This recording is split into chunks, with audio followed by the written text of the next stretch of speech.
Bonsoir, bonsoir, bonjour, bonjour, bonjour, bonjour, bonjour. Bonjour la famille, bonjour la compagnie. Tout tapoter vidéo. On tapote, hein.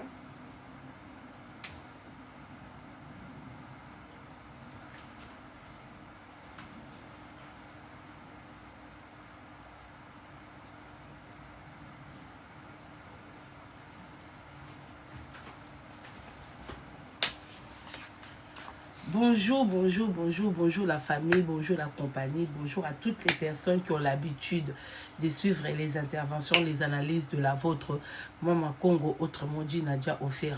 Bambote ebele na banda, kuna misala, na balibanda, partout ici comme sous Bozwami. Voilà, ici c'est cours de grand quoi. Veut dire cours de grand, l'isolo pe amikolo. Quand on dit cours de grand, l'isolo ya bamikolo. To like, to partager, to sur la ndambu. Tout sur la Mwandambu, moi ma solo ils ont bêta ma mikolo yo tout autour de monde musical quoi, la monde abisso musical. Voilà, tout tapoter, tout liker, tout partager. Merci beaucoup. Bon, comme on attend vraiment ébélité, n'a pas pu noter bélo binoté, je vais commencer analyse nanga intervention nanga et oboya sima, soko yesima, s'il vous plaît, cours des grands. Soko Sima et que tu n'as pas compris les dires de Mama Congo, ko banana ko ya ko tia musapité au commenter. Ko tia no musapité au commenter na likam o maîtriser te o yoka ki ba dire ya Mama Congo na ebandelité. Ko sa elango te hein, zela nanu au comprendre ou tuna ba ndeko ba na ba commentaire. Voilà. Atia moi lumière ba to ba mona moi.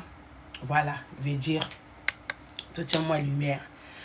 Donc la famille na yé parce que na eto solo là. Tout seul un peu bloqué les canaminites oyo na communauté na biso naza très dessus, vraiment très dessus na comportement artiste na biso Koffi Olomide vis-à-vis à propos na ye ya envers son jeune frère héritier Wata. Ce qu'on a expliqué bino pourquoi na lali na beti kana mutunga lobi non le vieux non Koffi Olomide Jean-Robert c'est pas lui, il peut faire. En 2025 il peut pas se comporter comme ça, il peut pas se comporter comme ça. Na expliqué bino pourquoi pour le kambuso et quoi il faut que na malembe na fandi Nathalie Boziana na fandi Nathalie Nyokalongo na fandi Nathalie Juna Janana na fandi Nathalie Evolokolei, parce que c'est des gens qui sont encore en vie. J'ai regardé génération hein, parce que quand on dit génération on cause à Mukola Mutu il y a 2 ans, il y a 3 ans, il y a 5 ans, bana 12 ans baza ba camarade ya bana 8 ans, pas ton baza bana mikie, mais so ba comme na ba certain âge to comme appelle na ba ami. Mbé tous abisso sur ma camarade de toi ba âge mon côté au moins même tous yo kokisi 40 ans aujourd'hui année oyo 2 ans 3 ans après moninga kokisi 40 ans même tous après moninga mso kokisi 45 ans mususu pe 50 ans, mais vous êtes des amis. Ce qu'on a expliqué bino pourquoi mais bi question boza ba golois bo sepelate, moi c'est pas mon problème. Biso toza ba ta réseaux sociaux oyo toza na parti prité. Tout ça vraiment la partie prité toi ko lobalika mundenge zo monana so o moni na ba propos nango sepelate o lekinzela ke luka live mususu kota nazat dessus. Pourquoi? Parce que o eleki na monde musical hein, yongo to lobango na musical. Un moment je suis parmi batoyo, je critique aussi Koffi Olomide, mais je suis revenu à la raison. N'habité via Koli azobeta hippodrome, ceux qui peuvent annuler, ils ont un problème na bango, il n'y a pas mort d'homme dedans. Azapé Moutaïbo soit annulé, concerté. Dans le bité, tout accompagné yé. Parce que Aza quand même Moutoyo a fait un rêve biso na musique. Jusqu'à aujourd'hui, on continue à apprécier sa musique. Côté musique, on n'a rien à lui reprocher. Il a de belles chansons, il chante bien. Abimisi la biso ba danser za kitoko, ba Zina Bilaou, ba Sandra Lina. nono ba diamant bon ngana tsaka na ka nono pour on a ça deux côtés hein so toke côté BCBG to tia nono so peut to tika na quartier latin atila aila biso ba patience bembo aila biso ba AC Milan abimisi la biso ba sorte notre ba béni ba sorte notre ba danseuse qu'on a apprécié toke côté ba musicien abimisi la biso ba Mboshi abimisi la biso ba Jordan abimisi la biso ba Sam Titu abimisi la biso ba Bourreau ba Suzuki ba Soleil Wanga abimisi la biso ba musicien et belé donc toko ba cité ba CNN abimisi la biso beaucoup de musiciens que jusqu'aujourd'hui on apprécie bandeko obo ebité so yé na Paris beta tour na tapis rouge aucun de revivre quartier latin tapis rouge et pas Freddy Puntou bon mona ba équipe nyonso mobimba Mboshi li passa tant ozo yoka o mona ndeti koza na podium ya quartier latin ezozanga kaka Kofi Olomide mais équipe mobimbeza wana na Sabino seben banzembo ou banzembo voilà donc quelque part tobi que non toi accompagner vie et ça koli mais musique ineza wana biso toza wana toi accompagner mais ton moni vie génération bobi que tant Kofi bazao potana papa wimba pour nous c'était normal musicalement génération baza batu moko tant bazao potana Kester biso bande ko amuser biso ya boaki mo eloko Kester ya boaki mo eloko po baza baninga bakokoza na ba différence papa bakokoza vie à Kofi mais en ensemble on voyait que malgré c'est son vieux mais ils ont eu à chanter quelque temps ensemble, ils ont eu à se côtoyer, donc ils ont génération moko. Donc pour Nabiso ça qui normal.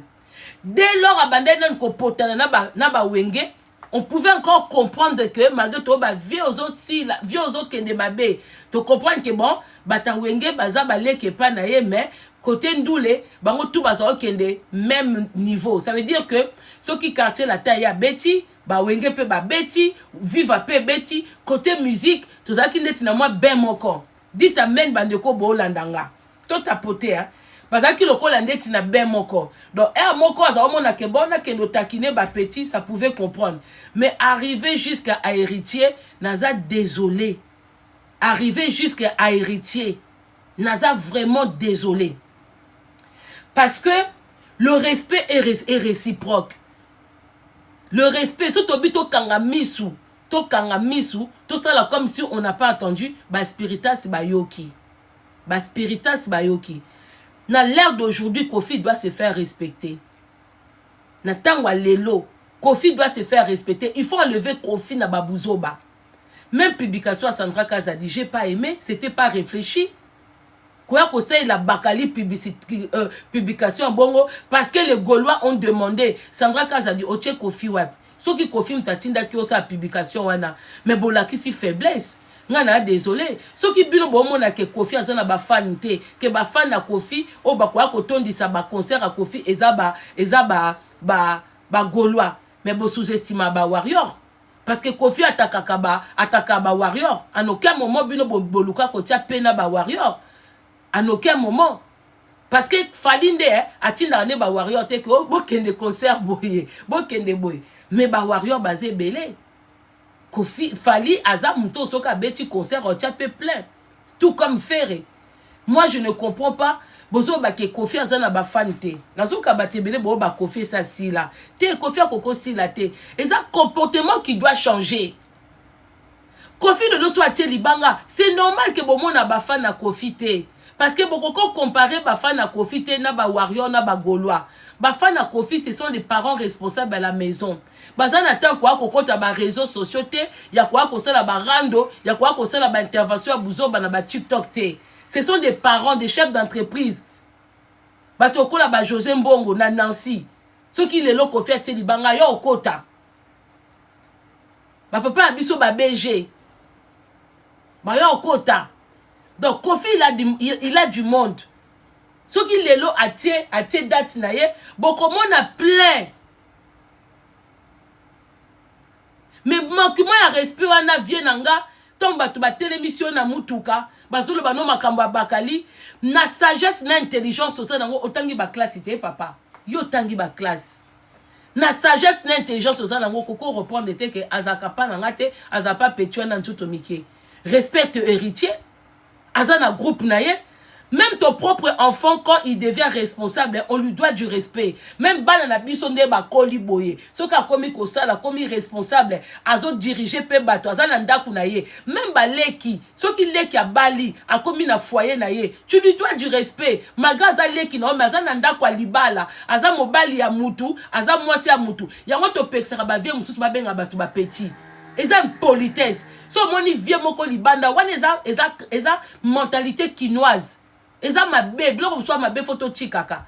Parce que un vieux qui est responsable, a koko benga mutu na petit te. Ato yebi kaza petit. Et alors la confia koko kutana rajungo mate, elle se faire au benga petit. Non, mutu aza responsable, chef d'entreprise, au benga petit. Non.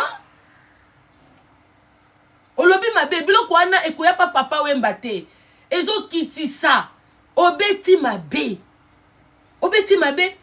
Est-ce que na niveau ya héritier, ce qui est le héritier a télémi, aye ko répondre yo, na ba propos na yo, boben héritier impoli, question que je me pose, je vous pose et je me pose. Lelo ce qui est héritier, parce que héritier pas un cas chocho, on l'appelle petit wana nzotomike, te oyebiye. Ba spirites ba comme bimsolo ba photo. Oyebiye, biso tout oyebiye. Hein? Minimum de respect, Kofi. Minimum de respect. Au combattant, Bakali ne travaille plus avec moi.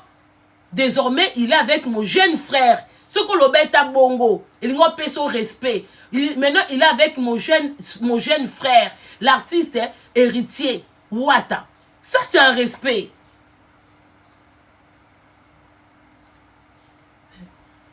Viozobe la libomaka devant Batouboye. Tozonga tozong son andiela. Mais yozo linga noka kokola te. Et ça la ko bien net au fan na kato aka o critiquer yo. Tozonga tozong son andiela, yoza wana oasu na concurrente. Tu n'as plus besoin d'aller gratter les Gaulois. Tu n'as plus besoin d'aller gratter qui que ce soit. Oza na génération à bateau balinga musique na yo. Tchaka kalibaya, yo mokomona ke, il y a des gens qui apprécient encore ta musique jusqu'à aujourd'hui. Tia libaya omona. Même des gens landa faire wana, ils ont sopa. Hein? Même publication à Sandra Kazadi, et sopi. Puis bon Kassanine ke batba quoi ko lapide Bakali. Non. Bakali, il n'est pas le premier ni le dernier à faire ce qu'il fait là. Pas tout le monde lapide Bakali. Et Sopi, ce manquement de respect envers héritier qui est ton frère, qui ne t'a jamais manqué du respect. Héritier ne t'a jamais manqué du respect. Olata ba perruque awa, héritier lobela ngote, ba to héritier ba lobela ngote, ba communicateur ya héritier ba lobela makamuna ba perruque te, ozaki na ba buzo bano awa, to mona ba communicateur ya héritier te. Non, apprenez à respecter quand même. Yo mokondo zana ngana na bloko moko papa mba lo bande bozaki na kolala nembetu moko azotinda yo na tongo bongisa mbetu salabo et tout ça et tout, mais c'est normal pour nous, pour moi quand je suis tombé sur cette intervention de papa Mbangabi, c'est normal. Mon colonel ce soit pembe, même yondo zana soko za pembe na héritier batu bazate au tinda héritier, mais devant les gens au tinda était pas un chef d'entreprise au kiti ça a été. Yango na okaka kanda pas héritier. Héritier na okila ko kanda makasi parce que na talaka ba potentialité ozana ngona kati oko mettre en place cité. Parce que l'homme soko mettre ba potentialité non en place. Kofi Jean Robert akwa ko matana podium na yo. En respecter.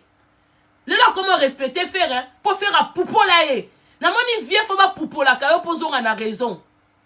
Parce que le lot se qu'on respectera faire, parce que faire à un moment il en a eu marre, il t'a poupoula. Pour l'ini ba keno bien te. Dans un zelanini, pour respecter pe héritier pas conseil le soin. Pour tout le monde ba ton soupe ba poupoula au poussa no pembe na bango. Donc c'est que tu attends des héritiers azo fondé carrière, azo ya. Tozo Lukakutu abima na makambu ya bagolwa na ba warrior a créé nzela na emoko. Mais tala si kozongwa kozong sa mwana batu. Tala si kozong sa mutu. Donc tu parles de lui comme si c'était mwana ndeke moko boy. Il est petit maigre. c'est lui. Yo poza li bandi. Yaza mukie, yoza li bandi. Yaza mukie, yoza mutunguba. Na fingite, eza ba forme yako angape na za lili mabundi. Balbala miso oh mama Kongo mabundi, matoko la ba héritage ya batandu ba pesanga. Siko héritier pa koloba bongo, c'est pas bien mon vieux. Ce n'est pas bien. Reviens à la raison. Oza mukolo, oza susuna adversaire te. Yo faut que no kuta na ba vie janana, bo solo laka, na ba vie bozi, bino fo bozaka kuna. Yo tika bana wana. Que bo s'attaquer na fali, ça nous regarde pas. Et si ka bosala équipe na et si ka bosala ba union na bino ana toyebite. Ce qui s'est passé entre toi et Fali, ni ba warrior, ni ba nani, ba tu ba yebite. Tout ce que nous on savait que il était ton préféré. Quand il est venu, Bokoma ki na moment moko, c'est lui que tu mettais en avant. Quand on a beaucoup chéri, on a beaucoup aimé quelqu'un, on peut ça ma camion surtout, voilà les retombées. Ma camion n'a fallu tali batouté, mais tu n'as pas à manquer du respect. Au longwe na ba wera na ba jibe, tina héritier, t'es vieux sali mabe. Et il faut à toi kolobango, netinga na sou na ta koma ya kwa ko ba mabe na ote. Parce que pour moi, vous avez pris de l'âge. Au la musique à Kitoko, n'a fait en carrière, c'est la makamba Kitoko vieux. Kolingate aussi sa carrière que les gens parlent toujours du mal de toi. C'est pour ça que moi je suis revenu pour parler du bien de vous.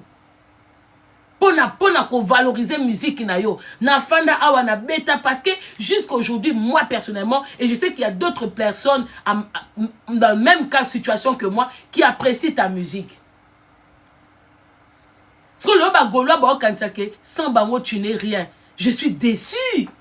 Ah! Donc faire carrière na yo comme ça. C'est-à-dire, sans le Gaulois, yozate. Oza capable ya kotinda. Est-ce que tangu kindingo a finga abatu? Batinda faire déjà. Est-ce que son mon affaire ya ko se justifier pour na kindingo? Pour yo o se justifier pour na bakali. Est-ce que faire fali kuta memi bato ba finga yo mutakala na yo makamno tu intime. O mon a fali à se justifier. O mon a fali. Comment baleki bakoko leko na charisme? Yoza quand même cours des grands. O uti na ba papa wemba. Non, yo uti na ba King Kester. Bana na ba e après. Bana wana ba zwi bino po ba bima. Ba s'inspirer na bino na bato bazaki avant bino. Oko sopa na aboyete. Dans la minute ozo ngola sa monde entier ke ba golo mtu ba simbio. Ba golo ba simbo ndenge nini. Ba golo donc ça dit que yo so beti concert, tu as besoin de gaulois. Ah, tant yo banda musique. Tant yo banda musique ozo beta ba salle bato bazo ya bazo ozo sala ba vie na yo, il y avait pas faire. Comment les locaux mis dépendant ya ba gaulois? Donc yo ba gaulois ba comme ba na yo que vieux lobela bakali, vieux bengana mais ça va pas. Pourquoi ozo sopa batu boy? Pourquoi on ne pas ba vie na biso lemba o ba kolina yo o bazala na yo? Pourquoi on ne pas? C'est-à-dire que yo o a surpenda que ba vie o nyo surtout a mikolo baza à Paris, ba ko sopa na deva ba la mike, ba ko sopa na deva batu ata ba komi ba star, ata ba komba ni ba ko sopa. Ba ko kende ah, c'est bien, félicitations, tu es devenu un grand boué. Moi libangeza, toi na ba vie, hein? Viens na biso papa Spadger, comment les nan? Hein? Bah vieux bah mon bisson de to botama. Comment il s'appelle mon papa là? Hein? Comment il s'appelle? Ah, comment il s'appelle? Hein? Moutako sungangate.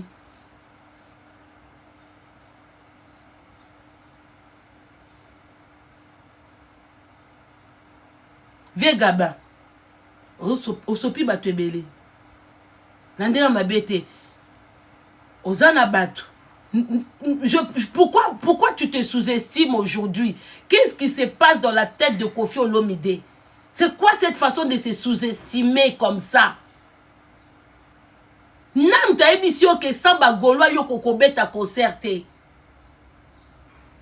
Qui t'a dit ça? Yoza waze kwa te? Yoza nani? Oza oyo. Garçon a bêté 15 personnes nani. Hein? Tu es Koffi Olomide. Depuis quand Namboka la biso ba ke batu basila. Yo tie liba yo moni ke batu basili. Sérieusement. Oza la costete vienanga. Oza quand même Kofi Olomide. Comment faire carrière et comment kende boy? Comment même quand on veut réparer? Yo bokozo lingo réparer te. Comment est-ce que tu laisses certaines personnes penser que sans bango tu n'es plus? Sans bango autour de sa tête, que bango ne peut pas même en concert. Donc yo lelo avec l'album tout y a réussite. Ça fait combien d'années? Ça fait combien d'années aux Kofi? Combien d'années? L'album tout réussite. Zwa kaka concert tchawana bando beta na mwa ibisi aibisi na mtoche na mutuke il n'a pas de fans.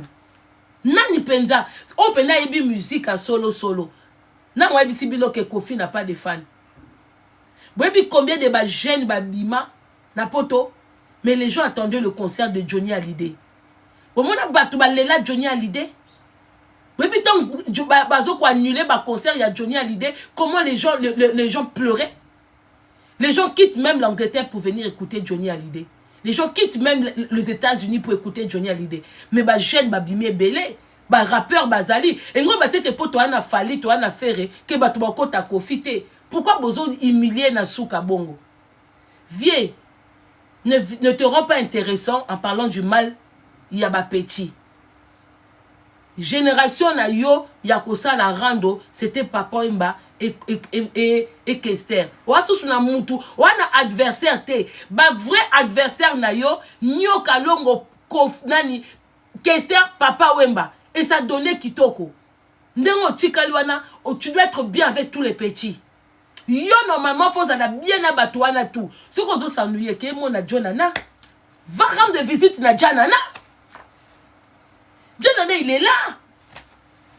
Batu na yo, génération na yo. Bozi azawana. Pourquoi tout le monde yo toi qui mutu mo il fait quoi comme tata na Bozi? Bona banje mo kalebele bokoke pour bête ensemble.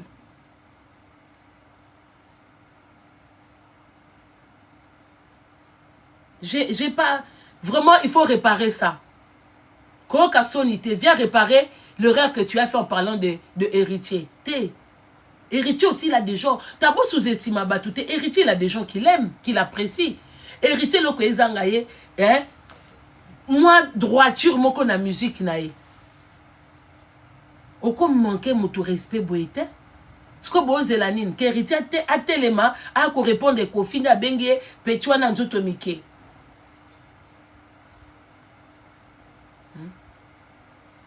La musique, il peut azate. La musique, c'est comme le sport. Si on a foot, on a petit na terrain. Quelqu'un à cause de petit a aidé Bino pour gagner le match parce que c'est le petit qui a marqué le but. Ou c'est le petit qui vous a sauvé la but. À Golé Kitoko. Et ça, il y a des carrières où il n'y a pas de petits. Beaucoup dans la grande entreprise, nous devons diriger Bino. Un petit. Parce que sa tête fonctionne. Vous voyez combien de musiciens bazana ba ko créer même un groupe tel comme héritier. Ba te belé ba meka ko créer ba orchestre, ba ko kate. Mais héritier quand même il a réussi. Azana groupe, azana orchestre, ça voit Jakana bango. Héritier il a quand même réussi là où beaucoup de gens ont loupé. Là où beaucoup de grands bazana na Congo ba meka ba ko kate.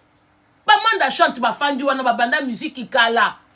Viva oh viva, wenge ou wenge. Bazu sous groupe ya Lutumba, batikeliye. Mais il y a toujours rien de demande à chanter. Comment vous pouvez pas respecter, comment on peut ne pas respecter héritier? Ton critique à pas mon toi s'améliorer. Mais parler d'héritier, il faut parler avec respect pour que lui, il vous retourne le respect aussi. Alobe Mabé. Et puis dépendre de la Gaulois d'Ozo Salawana. Vieux Jean-Robert Kofi Olomide. Dépendre de la Gaulois. Aux intérêts, bozaka bien affaire. Pour m'koloko beba na affaire. Parce que m'bato ba beba déjà une fois. Deuxième fois, ça n'a pas moussicate. Parce que ton dimanche que faire à l'obake. M'ko faire à fandi la kao soin. même nga ndima te que faire alobaka. Pour moi faire azaba Congo moko ya luzitu, il voit des choses azaba Congo ezake ozo sale mabe ozo loba makambu ya afande azo talela yo. Parce que c'est ça biso ba Congo. Toi na ba trait de caractère moko pour comprendre un Congo c'est compliqué. Congo c'est pas un Mongo, c'est pas un Mousswahili, c'est pas un Muluba. Pour comprendre un Congo c'est compliqué parce que Congo a plusieurs façons Congo il peut manger avec toi mais makambo ça là qui est 10 ans passé, il n'a pas oublié. Ça c'est un Congo.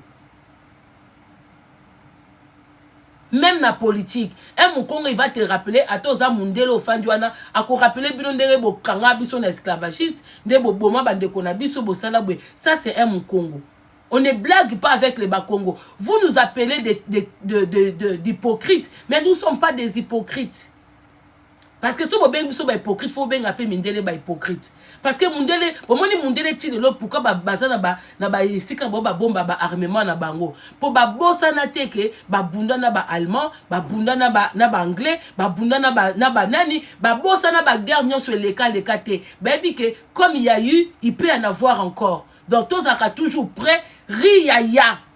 Ça c'est le Mindele. Ils savent penser. Que ndenge tozabwe prévané bamboka msusu bondi maté mais ils ont toujours na bandungu et ben Congo aussi ils sont comme ça, ils oublient pas. Donc ndenge pozana faire wana ko kasete que faire azazoba ko kasete que kuno que benda quelque chose prévané oya Adidas Arena o mona mulili mais faire azo mona mulili ta mona lumière faire garda toujours podium nae. Akoki ko invité bino mais na kata podium na aza mwana Mukongo atelemela kaliso ko na biso toza pe ba peuple o toza bato o to bunda pe pona indépendance ba Congo baza na bitumba ko benga na mindele toza na kati.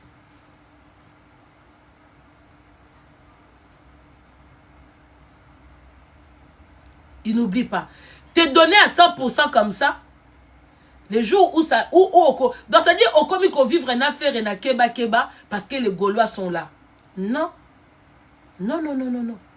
Et sopi publication on a Sandra Kazali so il fallait que bolongo la bakali il fallait boluka moyen mususu. Il fallait pas bolak ça ba Gaulois que bolongo li bakali pour bangom tu ba décider pour bangom tu ba lobby na binote parce que bokoki ko linga faire était ko le kafali. Na désolé Kofi, tu ne peux pas aimer faire plus que Fali. Même ce qu'on rêve qu'à faire, on rêve qu'à voir naie. Mais oh il fallait à sala na yo, binon balem tu boyebi. Tout monde a binon de bozala na quartier la terre. Tout le monde a ndenge o bersa Fali. Et faire essayer que au coquille jamais kolinge koleka Fali. Ayebi yango makamna yo o ezo leka na Fali ya lokola mwasi na mobali ba bebani boza ba secret na bino na beki bino mwasi na mobali te na pesi exemple pour congolais ayokaka o yaza besoin koloba ya koyoka na pesi exemple ce qui se passe entre Fali et Kofi ezota la ka bango mais okolinga ka jamais faire koleka Fali. Tindengo zakana rêve no pesa ke ndenge fali akoma pe boye bo se retrouver pe disque njembo moko sous ensemble nde boyemba et que ça la paix bien mais bino mo boyebi na ba monde na bino boyo bo utaka kuna pourquoi bokoma kabinemi bino mo boyebi pourquoi bokoma binemi mais ne parle mais présente ton jeune frère ba excuse il t'a rien fait héritier ça lui est l'autre côté. Oh, biso tout au moni awa, héritier, ça lui est l'autre côté. Mais par contre, toi, en parlant d'héritier, au lobby mabe. Ce que toi, ton nom, na ba spiritas, ba o manque ba respect, na ba moment où ils a ça sous bien te. Et ça sous bien te. Yo na minito yo, ils sont colis. Beta musique, continue musique qui nous bien, pour aussi sa carrière qui toko en bonté. Et lengi.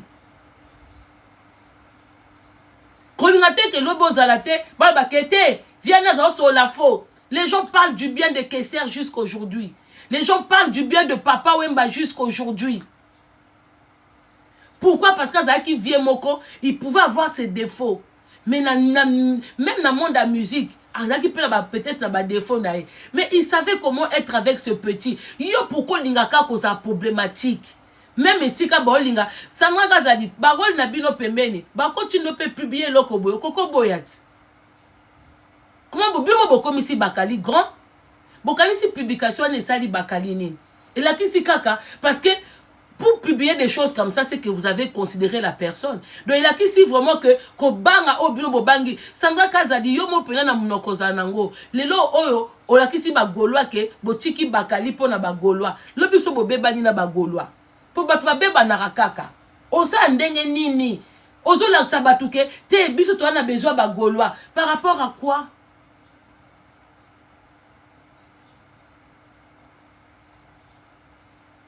Par rapport à quoi?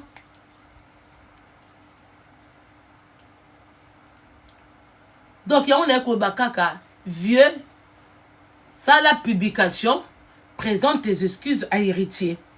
Et ça l'a bien. Mon colope sur mon quoi beti mabe, et c'est à moi ba excuse. Parce que biso tout au monde héritier, kolukasu soute que osa bien tena ba warrior, ou commence bien tena ba spiritas. Ma bête. Ma bé oza na ba problème na ba spiritasité. Ma beti ma bé et mouton rekomelanga awa ke non ba bloquer yo. Parce que un moment biso tout oyoki. Boy bisanga na minute oyo héritier il a fait quoi Kofi? Boy bisanga héritier il mérite. Est-ce que soki eza héritier mtabaki vie wana mutunguba. Bonya bo sepela. Na minute o ba émission ngosa na mebele belé héritier manqué bonya bo sepelate biso tout au fandi makambu ya bakali qu'est-ce que ça a à voir bakali aza chroniqueur ce qui a Monique aza na contrat dans ce cas venez nous dire et puis que bon mec qui est poto mais poto wana est-ce que zaki na contrat que il doit pas aller travailler pour qui que ce soit ndenge bo mema bango poto botali sara bango ti comme mabango poto c'est bien beau bomemi bango poto po bebi que to bomema bango na poto beaucoup ka ko zwa na bango te beaucoup ko lukela bango mikanda te beaucoup lesa bango tous les jours te beaucoup pesa bango banda coûter donc automatiquement ba comme indépendant so tant ba comme indépendant so ki bino bo pesa bango tout le temps te tout le mois te il va aller chercher ailleurs. Bon que nous ailleurs donc tant bobenga un mot ba chroniqueur bi changea mais il faut dire aussi ce qui est vrai. Ce qui va au basa la kate, va vivre à kaka kolanda ba musicien. Dans un moment ba okende si comme ils ont chola. Ba biso oh nous on travaille, biso toza ba o ya poto. Ba on baza ba o ba ye. Tant que no bazu mikandate, baza na qui cherche, baza kana bisenga senga. Ba oza kaka bongo parce que mdela musala no ba ye qualité. Non ba bandi angote. Donc ce boningi ke baza la ka en permanent pour vous. Vous ba n'occuper bango tous les jours.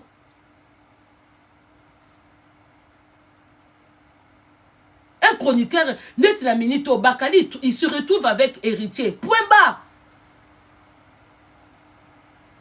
Ça ne se fait pas de manquer du respect comme ça. Donc, c'est quoi, franchement, hein, Obeti Mabe, l'artiste Kofi Olomide, vos propos sur l'artiste héritier Wata. Parce que dans le niveau musique, c'est votre collègue. Na âge de toyeba ke bino boza ba vieux, na expérience, vous avez plus d'expérience et d'ancienneté. Mais la logique, vous êtes des collègues. Le respect est réciproque. Vous êtes des collègues. Mais sauf que yo za ancienneté, oza otobenga ka ba doyen. Même na musala tozape na ba doyen na ba doyenne. Que Moutou a sali 20 ans, dans Moussala 40 ans, bientôt qu'il y a des retraites, tu respectes à bango parce que tu respectes à biso. Yo faut sung, o respecte à petit, ou n'a pas besoin, c'est la copé respect. Ah, Moutaza, aza chef d'entreprise, aza na aucun sénaye. Ah, aucun sézawana, bazou ya koutou poto. Ba yepe ba beti na bango, ata basala ba plainte, mais bazo beta. Hein? Bazo beta na ki na beta. Yekouta meka stade de martyr. Oh, héritier BTP, si vous avez un combo, combo, ba beta stade de martyr. Héritier pas en akati. Comment vous respectez? Parmi les missions, ba beta stade de martyr. Azat. Azat. Abeta ou abeta te?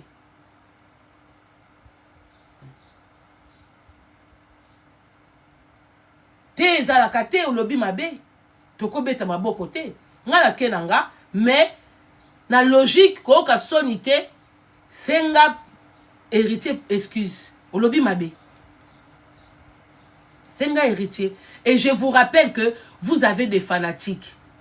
Ceux qui baïb ça quoi que ma fan na yo aux autres dépendent de ba Gaulois, tu ne dépends pas de Gaulois. Wana ceux qui yo moko OK comique kanga makuna et ça problème na yo. Mais yeba que ba Kofiette ba Kofifi, ce ne sont pas des mamans au bandoya na ba live qu'on défend la cahier tout ça. Qu'est-ce que vous appelez? Vous pensez que tout le monde doit s'exposer?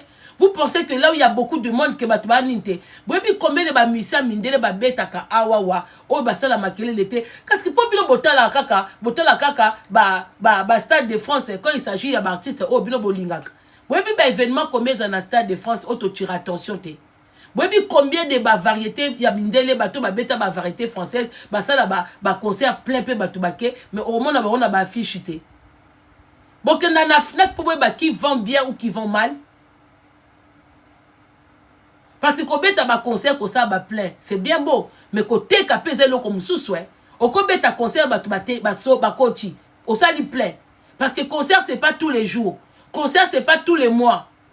Concert, tu as une année 2 fois ou 3 fois. Mais ma vente aussi, c'est autre chose. Hein? Il y a des musiciens qui n'ont pas fait beaucoup de concerts de leur vie. Mais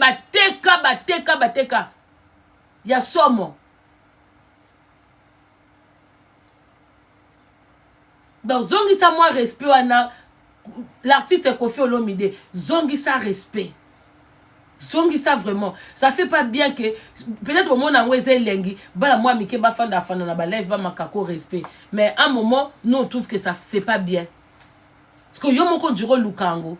Parce que en allant tacler héritier, c'est comme si on a besoin héritier à ko saloper soin offert à ça là yo. Et à propriétaire. Après ça donne quoi? Faire carrière non ozo lukangwana. Comment sentir que so yo comme il a fait carrière Cindy na comité. Et ça coûte le moment de commencer à lancer Cindy. Si on a même dans la place nao, banda ko faire sortir Cindy indépendante. Banda ko say sa Cindy babilo ko tout ya yemoko. Banda ko bimisa Cindy. Banda ko bimisa Cindy. Parce que ya za nanu. Pour Cindy azaba génération ba fali hein. Na ba feria. À cause de moi, les qui n'a c'est, mais c'est Cindy a série 8 azaba 7 na souko ou ba 8 na ebandeli. Donc on a vraiment bongi ça pour opé sa Cindy passage ya bien. Moni Mbili abel tang bakabali na taboulay. Elle a encore tenu pourquoi? Parce que elle avait son image. À un moment na pemé na taboulay mais taboulay a opé ça y passage. Yo pe comme na moment moko pesa Cindy passage. Bongi ça yo pour que Nzela Cindy ezala bien. Pour que Nzela Cindy moteme ezala bien. Oui. Pour que Nzela Cindy ezala bien. Kapona bakali tandengo kwei. Kapona bakali tandengo kwei. Publication ma B. Sandra Kazadi, pourquoi tu as au bimisi un moment peu avant bossa le loko bo se limite en cas que bio na bino bolobi bossa lilikam pour tout na répéter bo benga ta moi ba pepe meni tane na se loko bezande ni to ba bino que non laisse les gens parler. Si Bakali fait ces trucs ça n'a rien à voir avec Kofi. Tout comme Mouzé Kindungu fait ces trucs, jamais Ferry va venir se justifier. Mouzé a joué micro en plein concert, il y a Ferry. À Bouakela, Fali, à Bouakela, héritier. Est-ce que les gens, quand les gens ils ont voulu dire Ferry, bah tout ça, il y a des défendants que non, ils ont y a Mouzé, ils ont quoi faire été. Fali aussi a fait la même chose.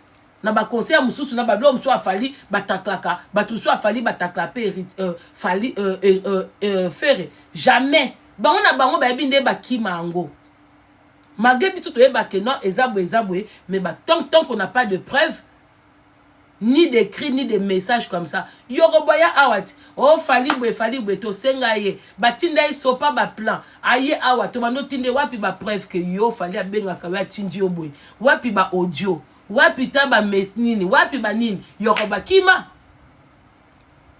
na mwesa bima awa amemela biso ba audio ke boyo ka faire nda zo tinda ngala ke pupola mutu boyo ka faire nda salibwe banemba ya nango mutu te na lesa na audio awa ke fali na pisi bino kutoka exemple yoroba ya awa kima ye moko na ba planto yoka te to mona te yorobo sonye kimisa ye Sonia kimisa Yorobo. Yorobo so pas ba plan. So pas ba plan. Biso beto fandi. Ngape na fandi la ka Yorobo. Nabi Yorobo yo zaki mukala fali. Otika jeme koza bureau. Otika jeme koza petit a fali. Otika jeme kofanda na fali na ketchup bozo lia. Ndenge fergani ba liaka. Otika la jamais. Arrête Yorobo. Tozela ba plan poto yeba. To fanda tozela ba plan. Yoroba komi bo pesa nga ba cadeau, bo pesa ba fleur. Yoroba zo kwa maman mwaza na TikTok a uta na YouTube. Avant loba fo ba pesa ba cadeau. Bo pesa nga ba cadeau. Nangi na loba. Nangi eye. A ekimi nango. Bo chaba chapeau.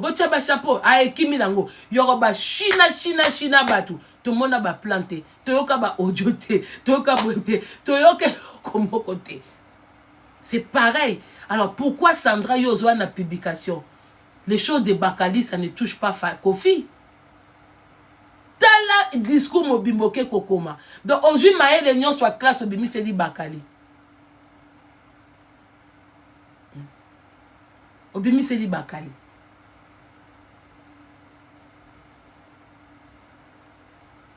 Et ça dit bien té. Je vais faire monter moi 2 ou 3 personnes. Mais il doit présenter des excuses, hein. Nandenga mabete. Voilà. Ah, oebipe.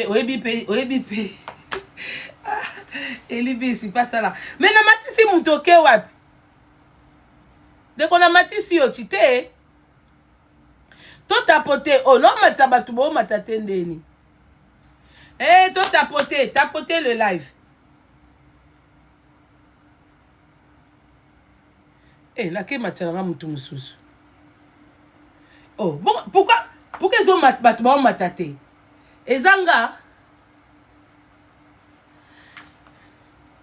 bande qu'on a tout tapoté live. Je sais pas qu'est-ce qui se passe ici, mais na finalement kasi deni yoka boka sous mari de nuit. Ah ouais, c'est bon. Ici ton divorce ça qui coûte. Mais nazo fina. Batu bon matate e bon nango. E bon nango matsabatu. Blacos mekano matsabatu. Non, ben on sous mari de nuit, toya ki déjà ko que divorce est déjà consommé. Blacos mekano matsamutu moko. Bane ko ngate na ofina pona matsa. Ezo boya nango. Ba tota nanu.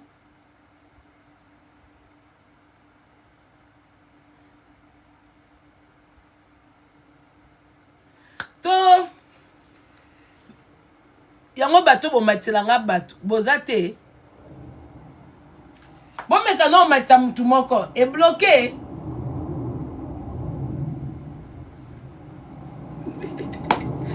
bon nga boyo kanga men kasi nazo zambe na ngai Blacos palinga tolo baboyete. Ah, en tout cas, bande quoi, balingi na ngana matsabino te. Ezingi nango te, na ngana matsache ya mokonji, eboyi, elibis, ebonango. Bino na bino bobo za ba modérateur, so bokoki. Mais bato na ngana matsa, en tout cas, c'est pas moi, c'est pas de ma faute, hein. Ezoboya nango. Nazo mona ba demande na bino, mais ezoboya nango.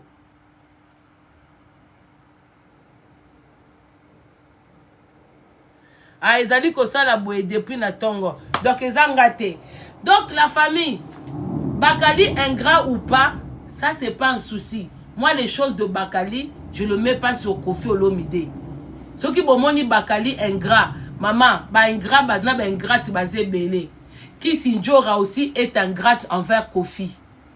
Qui Sinjora ou comment au finger à Kofi lelo. Pour soit disant bakanga et passeport mais bola nyonso o ya loba pona Kofi tant o monye nanda kwa Kofi o nyonso loba lelo koma ye moko susu loba mabe ya fali lelo zo ba bola mo fali ye moko akumisa fere bino ba warrior ma polette ma pekaka boy lelo. Donc ça veut dire que l'ingratitude est un peu partout. Qui Sinjora ya poto ya héritier à Zongi il y a eu un petit souci. Donc, Congolais, dès qu'il y a un petit problème, il oublie tout. Dès qu'il y a eu un problème avec héritier, abosani donc banda carrière na mutamema Kisinjora poto azate.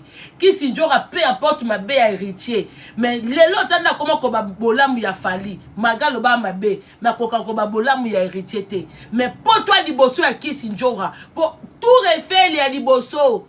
Oh tout oh yo oh Kisinjora mona ya héritier. Peu importe ma be, akoko fanda pe na bolamu ya héritier wana. Voilà. Donc, c'est-à-dire que l'ingratitude au bout luka pa ya bakali. Si vous avez la liste, batubaza ebele. Si vous avez la liste, batubaza ebele. Batubaza ebele. Ngelo kona bikaka. En tout cas, papa na biso, artiste na biso abeti mabe. Bande ko babi banda tongo ezo matsa batute. So pour le binga moko ya liboso ndeko. Yo en plus yo non ngana matisa kuto eboya onga ndepo akoloba ke na ngamoko na live na ngamoko yo lo bangamo mutaliboso ngana ozala grate pa ba musicien par rapport à quoi yo mona ngasi na liambonga musicien moko et so mona ngana ndakwa musicien et so mona ngai na concert ya musicien na kei na bandi ko ganga na podium yo so mona nga o mona ngana ya poto ya musicien nga ngana ya poto ya mama na nga na ya poto ya famille ya maman abotinga donc tant otia bato baza bengra po nga na flataka musicien te nga na ebite ke op musicien da ke lozula mutu pa o asombeli nga passeport na ruti na kijale lote biso toza bato otolobe eza bongo parce que au moni mututu na kin à l'ère d'aujourd'hui mututu na kin aza hypocrite aza ingrate na sabino pourquoi au moni vrai batou vrai batu na Congo bazana noté moni na mboka pasi le corbeau et le renard na mboka nyoso ya pasi sauf qui peut muto okumisa okumsoka na flatterie pour opc loko baye baka mutu tango azui po mutu azana pasi phrase nyoso kolobela yo phrase nyoso kolobela yo po ezana kati ya pati oluka intérêt ba misepe ba bazoba te. Si ba dit que bato na ba kumisa bango parce que bazana ngote. Parce que ba dit que bazana ngote. Mutakoko ba ke na lingaka héritier, na lingaka frère, na lingaka nini, ba opona ba position na bango pour ba se retrouver. Ceux qui vont se retrouver pas ba artiste était, au moins pas ba fan. Et ça ba fan mususu ba tinde la batu mususu ba mbongo, ba code. Ah muto lo bel artiste na nga bien. Azozwa batu na batu ba se retrouver. Et ça copie ya business. Na mitema na bango ba linga ba papa na ba mama na bango. Ba papa na ba maman na bango. Alors yo koko tchanga na liste ba gratte parce que na vivana ba misiente. Ngande na zaso na sisi awa sisi ana ke musala. Ngaso kutu fona flatter mutu na flatter patron na nga donc ça musala nga kitoko pona zela nga na fiche de paye. Nga chaque fin du mois na futa ba facture na nga na virement uta na compte bancaire na nga ona koko justifier ngo pa mundele. Na fin de l'année impôt na nga ye ebi source ya mbongo na nga. Ozoyoke ebi source mbongo nanga so na liambonga mission moko ya kobeta ya koloba ah non na kufite bazete ko soki bwebwe non na kufite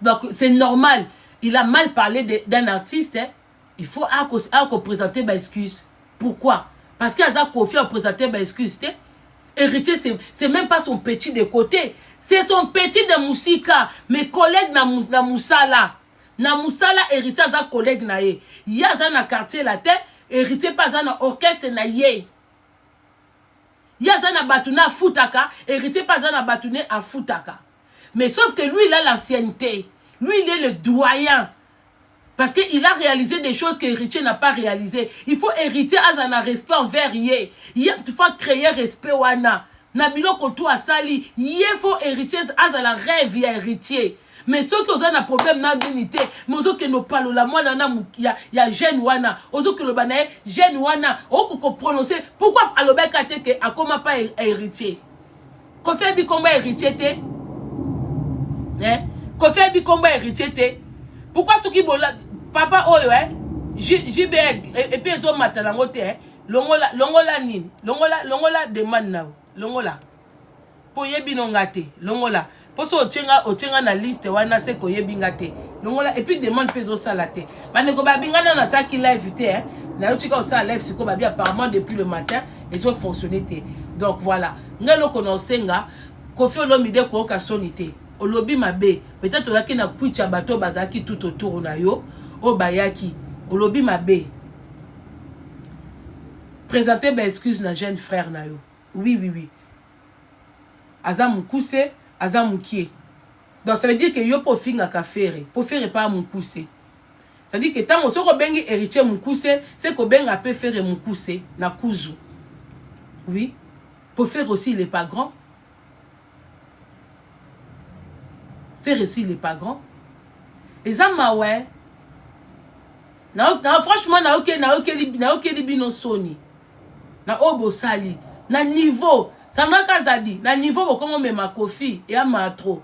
Papa me peut pas de son vivant à coco descendre si babo était.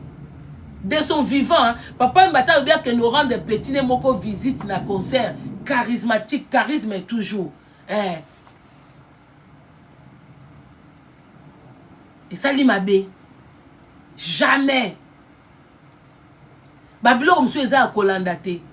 Ah, papa mba vivant, moi si on a laissé biso, hein? Moi si on a soi-disant laissé biso biloko mabe na Belgique. Oh peut te benga ngo luvunu, to côté là ngo doute. A sala ba vidéo soi-disant nga na simba kisi pona papa wemba nga to bomama bomona papa wemba ya bomona papa wemba ya bokasi papa wemba zaika na vie propre mobali nyonso azana mwa ba biloko ne ba délire na bomona papa wemba ya Sharouf Faye asali ba cinéma na papa wemba vivant azwa zéro réponse azwa zéro calcul papa wemba benga ekutu na ndako yena jona ya ba baka munu mesure papa wemba benga bonga bi oh madame so ozaki yanga to sila na déjà problème ezate oso ozwi John ya baka munu mezi ya alléluia amen boke sa vie na bino du ozo yaka ozo loba boy allez silama boke na baka munu mezi akenda azedi ti papa mba kufi kaka yemo comme tayaki na ba makamna buzoba na réseaux sociaux bon mon na aéroport en njilité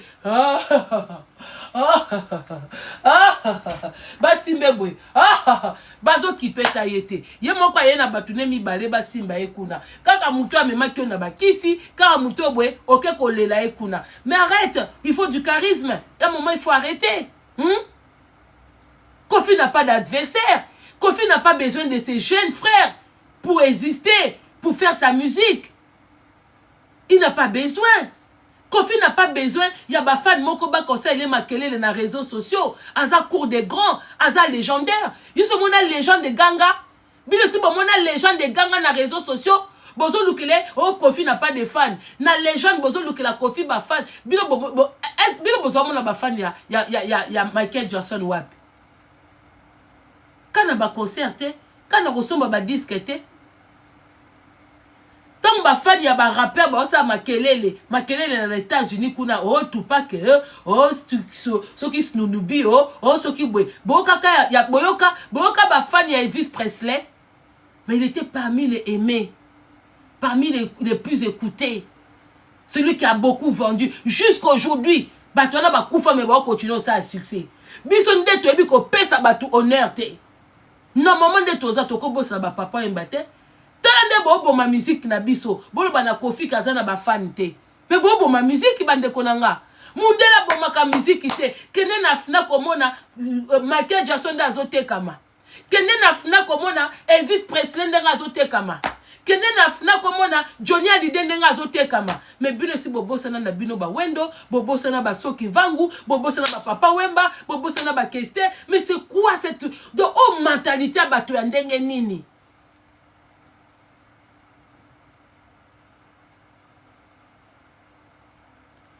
Bazoba msusu bango no tanga kombo na ote tika na Koffi sa sili. Yo mto sili si yo mto sisi Koffi.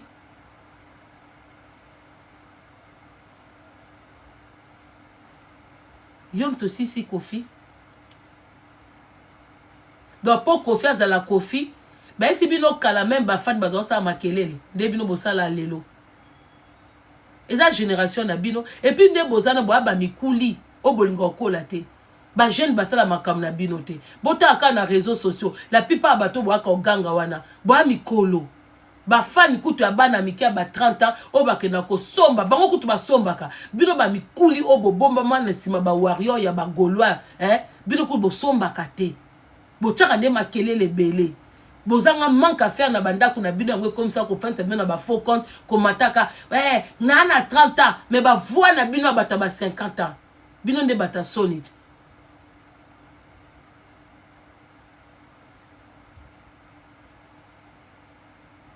bio bata solide bio botinda vie wana na buzo bati tala bino batu mobimba bana mike bo ke no kale vie mukolo bongo boba no tuna emba boba no tuna makamba bakali bwana respecter même bino bato bokene côté mise na mutuka bobo tuna makamba bakali boza super na so ya ki papa wemba obi franchement vous abusez hein so ya ki papa wemba bonga bote msi botu bol bane buzo bawana même Kester yo t'aime sa Kester de son vivant yo t'aime sa Kester pour betele buzo ba moko bwe mais yo zwa souka na réponse.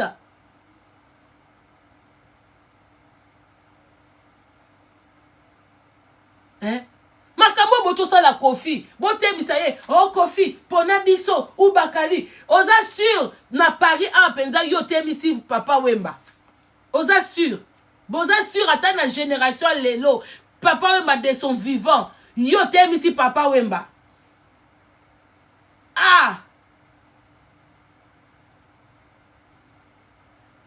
Pobilo bozisa makelele lelo est-ce que boyebe ba petia papa wemba Yango Kofi, n'habite à part Sandra Kazali, tu as qui comme petit? Parce que papa m'avait des petits, hein. Il y a classe et puis il y a chic. N'importe quoi, on a peu coopération bongo et monana. Papa m'a ina batuti.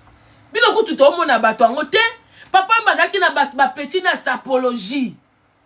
Papa m'a baki na ba petit na ye au sentir penza que non. Oh yo ba petit à papa wemba. Allez, c'est quoi, yo ya kotu na papa wemba buzo ba moko bwe. Oh papa wemba nanana.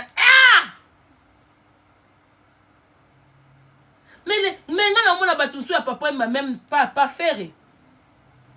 Kota fali na habité, mais kota faire. Na mona ka papa wemba zaki na ba niveau Chaque génération zaki na ba niveau. Na ba ni côté na époque o azako yemba na ba jana na tout ça et tout, azape na batuta o mona pe na noko na bio na ndaku me fanatique ya viva donc son papa malati monière moko boye moi chapeau mo boye na short na ya carré na moi double semaine batu na quartier ba OK luka ba la tabongo ba papa mibima na ba mama mibima donc na poto awa mais sika ba petit ya papa baza ba telemina na voita ku voita yo que poser papa mba question ya buzo ba bongo sur un petit Kofi Fozonga apparemment on a trop de bêtises mais là maintenant en 2025 oza sous muta ba bêtises té ezo pe ça m'a bé ma casse et puis ça m'a bé et puis ça m'a bé Zonga tu n'as besoin de personne pour ta musique. Tu n'as pas besoin de buzz pour ta musique. Osa mutumoko na ba pays africain osa aimer. Les gens aiment ta musique même s'ils comprennent pas le lingala. Mais on aime ta musique. Ta musique c'est comme la musique des Anglais. On attend Michael Jackson chanter, on attend les Diana Ross chanter, on apprécie mais on comprend même pas qu'est-ce qu'ils disent dans ces chansons. C'est comme toi. Tu es le Michael Jackson d'Afrique. Pour nous. Alors respecte-toi. Linga banana ba respecter au comme na moment moko tu n'as pas d'adversaire. Ta musique n'a pas d'adversaire. Ta musique n'a rien à voir avec Fali, ta musique n'a rien à voir avec Ferré, ta musique n'a rien à voir avec Héritier. Ta musique c'est ta musique. Et mutaro bate ko si là parce que musique est si la kate. Ce qui mutabi ko si là c'est que mutana maelete parce que mutasi la kate, mutakoko kufa mais sa musique, la musique est ça art moko bandeko. Mais vous même les pilotes ce qu'a sali trajet naé attend à 6 à kazongi nanda au moins bon ba keluka musique paisiblement tchewana azozwa douche naé en écoutant la musique. Pourquoi bongo comme c'est musique lo komoko vulgaire et lo komo ya ko soigner la musique est lo komoko ya bongoté. Arrêtez un peu. La musique ça fait voyager, ça fait rêver. La musique de Kofi, ça nous fait voyager, rêver pour l'instant. La musique, ça fait ça. Le seul qui te fait voyager dans le temps, c'est la musique. La musique, quand tu fait voyager dans le temps, parce que tu as film, on voyage dans le temps. C'est la musique. Parce que la musique à Wendo, on va dire qu'on a un Koko Nayo, on va dire qu'on a indépendance, on va dire qu'on a Congo Ndenge Zalaka. Et il y a un bateau qui a musique à l'époque, na bango ton bazalaka, Congo Zalaka bien, bazo lire tranquillement 3 fois par jour, bazo kende école naba transport, naba bus bus scolaire, naba abonnement. Mais c'est ça la musique. C'est ça la musique. Alors comment quelqu'un qui maîtrise la musique peut dire que Kofi Asila? Comment quelqu'un qui maîtrise la musique? La musique, c'est l'art qui nous fait voyager dans le temps.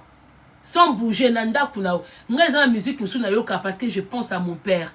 Moi, je ne peux pas penser à mon père parce que j'écoute Fali, parce que j'écoute un tel. Il y a des musiques où il y a Fali et il y a des faire Revanga. Il y a des musiques de faire et Nabi Sike Revanga. Il y a la musique qui n'est la chanson de Désolé, de Héritier. J'aime ça beaucoup. À part Kabata Boaka na Kati, fanatique na bango kune talingate, mais François Yembela na Matiana Kati, après qui moutakala na ye. J'ai aimé la chanson. Moi la dinganzie mwana Désolé. Et ça, il y a Kofi, allô, papa. Bon, même danser, on m'imagine des bazalaka avant. So danser, on bina na disque, wana, il y a papa bonheur. Si koli, boti. Ce qu'on bat la clip, wana. Tant bazo kanze, wana, voyager dans le passé. Voyager dans le temps. Que komi mon attend, bazama belle téléma. Tant na moment, wana, bazo salaboye, bazo penser na voyage, na bango, tout. Ça, c'est la musique. Beaucoup qu'on battait que Kofi faut aza na fan na réseaux sociaux. Kofi n'a plus l'âge d'avoir des fans sur les réseaux sociaux. Voilà la vérité. Kofi n'a plus l'âge d'avoir des fans sur les réseaux sociaux. Si vous voulez des fans sur les réseaux sociaux, ce sont les Ferré, ce sont les Fali, ce sont des héritiers et ainsi de suite. Mais quoi Kofi, Bozi, ça on a besoin à cause de fans na réseaux sociaux. Parce que fans na bango, ils sont censés être matures. Baza censé koza ba mikolo bango bazela kaka batela bango date bas monique bozi azobeta moi na sombelanga billet oyo côté na internet zuilanga billet aye na ye na mwasi na ye tout ça et tout et ça na ba conseil mususu batu ba ekoluka libala batu ba ekoteka nzoto batu ba na époque mais lelo so ko faire betcha libaya mutu ekoluka te mutu ana plaisir obimana mwasi na ye na mobali na ye mutu azana plaisir na concert ya Bozi na monaki batusu ba en famille na bana parce que c'était bien, c'était que waouh. Vous comprenez, hein? C'était que waouh. Kofi ne peut pas avoir des fans sur les réseaux sociaux. Fan ni na ngwa Kofi anata ko fan abando finga pe nde batu ba finga naka ba fan na Kofi ba na ko finga Kofi nga asuki siwana na ko matsa batute Kofi yako senga héritier excuse. Osali mabe aza collègue non na musique, aza jeune frère na yo. Oza peut-être mutoyo parmi batoyo aibi ka respecter na musique ou akoki ko manquer respecter. Ko tine la banana filete ya ko manquer au respect. Ko pesa bango accepter que si ka manque à respect za na ngote bato o comme ça bato impoli te. Et puis je suis désolé. na Sandra Kazadi que j'apprécie beaucoup na publication na yo. On ne peut pas imposer Kofi à Kobake te bakali azakayanga te. Ça c'est quoi? Ça c'est quoi? Ce qui Kofi a monique bakali azoke bandela mokobwe et c'est pesingate ayaka poto akendara nae ayeko songa après. Est-ce que vous êtes obligé de faire des publications comme ça? Na niveau na bino bozo obligé ko kota na loyenge mobwa ko sa ba publication. Et si bon mon affaire avec sa publication que n'associe pas Kindingo avec moi. Si bon mon fallait ko sa la publication que bando nyoso na mema ki na poto bo associer bango na ngate. Fallait comment na yemoko fali. A komate akoyeba ndenga okimelango parce que batam bana no bazwa ki ba visa. Il était au courant. Hein? Il était au courant.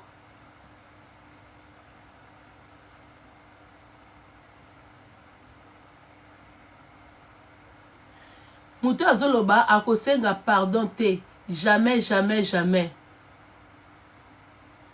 Akosenga pardon te. Donc ça dit que bino bolinga buzoba. Ce qu'on tombe à spiritas kasbando ya ofinga kofi parce qu'il a manqué du respect à héritier. Il peut faire ça parce que et là comme c'est koko bimala munoko okane ko bimisango te. Yo kasi du fait que soit asengi pardon te ça fait de Kofi un grand. Ça fait de lui un grand même bien qui réfléchit parce que à Toki petit frère naé aye ko s'excuser. Ça c'est bien. Yo kasi kolobane que ah te akosenga pardon te. Héritier ça lié quelque chose. Héritier ça lié quelque chose. Na makam na bango héritier il est dedans. Kofi azasu na ta ke no koluka ko manquer héritier. Héritier ça même blé qui a pembenité. Héritier pas Kofi aza musika.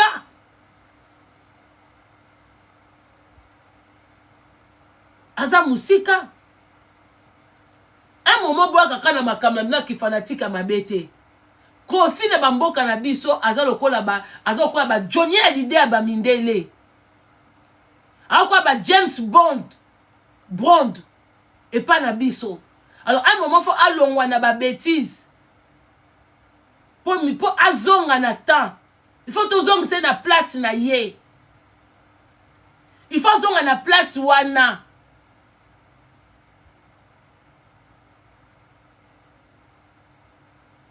Faut zonga c'est na place wana donc faut loba. Et si comme beza il faut zonga.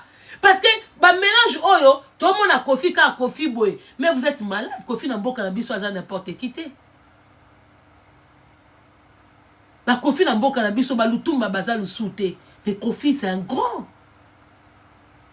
C'est un grand.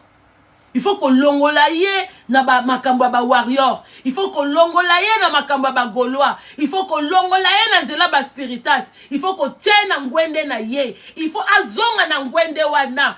Azonga esika Kofi doit se dire que na minute oyo to asusu na grand otozota na mboka wana te. Musicalement, toza kaka na ye na ba bozi na ba janana na ba evoloko toza na bango comme modèle maintenant na culture na biso.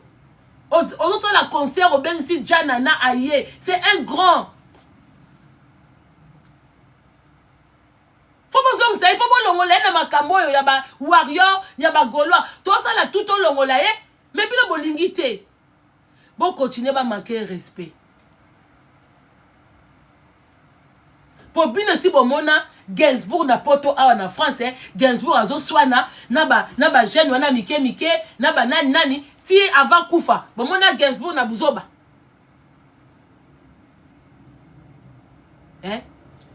bon mona ka donc et ça bino bien ndenge ya lobi na héritier bongo allez héritier pa ya en attaque na Kofi quelle honte et comme il sonne.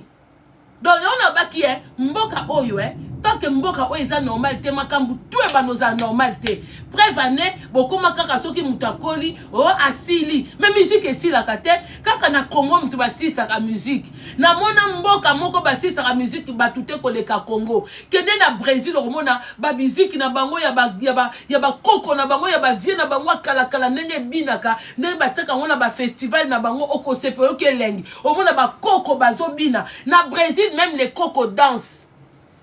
Na Brésil, on a coco ma belle essaye yati awa denge biso ekweyaka. Sou ki pembe partout coco obina.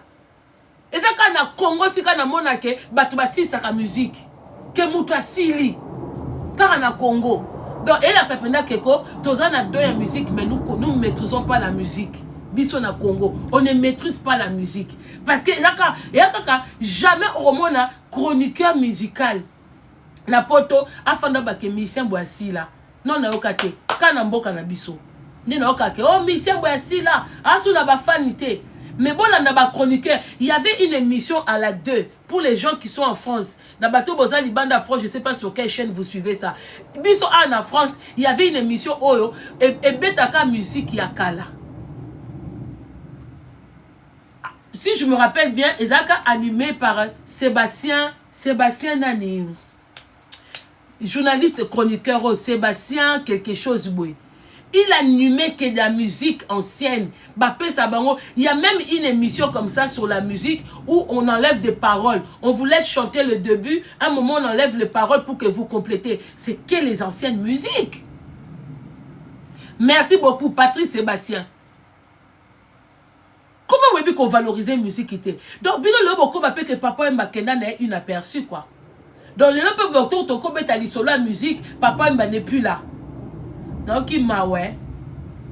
Donc, pour moi, je pense que vous pensez que vous maîtrisez la musique parce que vous côtoyez des musiciens. Vous côtoyez des musiciens, mais vous ne comprenez pas la musique. Vous voyez, là, on est bolande là-bas musicien. Bolande là-bas, mabanga, yemba bino, musicien. Mais la musique comme telle, vous ne maîtrisez pas la musique.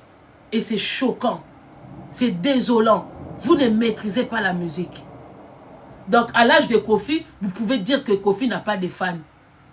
Parce que vous attendez à ce que Kofi peut faire un fan ou guerre dans les réseaux sociaux. Bozo zela que na âge à Kofi, az appel na fan ou comme ça ma kelele na réseaux sociaux. Mais ça va pas la tête ou comment?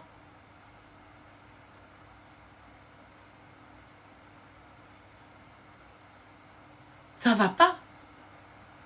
Donc pour la bino batunos faut comme ça ma kelele na réseaux sociaux. C'est pas parce qu'il y a la musique aujourd'hui, il y a les fers et les falis que c'est ça la musique. Oui, c'est la musique, mais ce n'est pas la seule musique que nous avons. Ce n'est pas la seule musique que nous avons. Yoko Yambaba Payananda Kuno, regardez l'image de mariage de il y a d'autres, il y a Mwana Wera. Pendant qu'ils étaient à table. Boyoka musique et bando beta. Boyoka musique et bando beta. Boke lengi. Il y a musique à Congo. Yango bana sika o boye boye bozana boana histoire te boye belo côté. Alors désolé pour nos artistes Kofi que jusqu'aujourd'hui au lieu de faire revivre les gens faire voyager les gens aux ozonga na ba bêtise tongi to longolo na ba bêtise tande ngoye ko bamba na héritier tande ngoye ko bamba na publication parce que pour Sandra poster bongo eza yo. Il ne peut pas se permettre de venir poster comme ça sans au courant. Comment à ton âge tu viens te justifier pour Bakali? Comment à ton âge tu te relis, tu te donnes un groupe de fans? Oh, le peuple va boire qui ça yo. Mais ce ne sont pas que tes fans.